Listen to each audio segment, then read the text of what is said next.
How to enable lossless audio Spotify. Hello everyone, welcome to this channel. I'm here to help you out today. So without any delay, let's get started.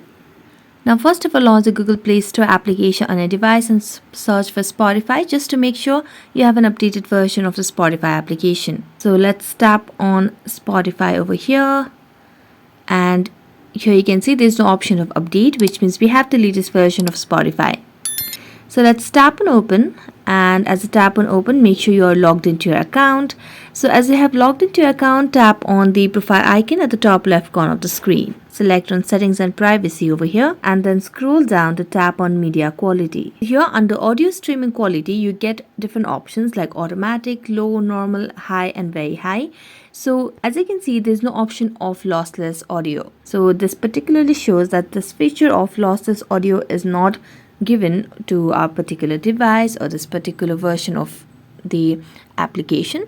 So for now, you'll not be able to enable the lossless audio on Spotify. So that's it. Thank you so much for watching this video. See you next time.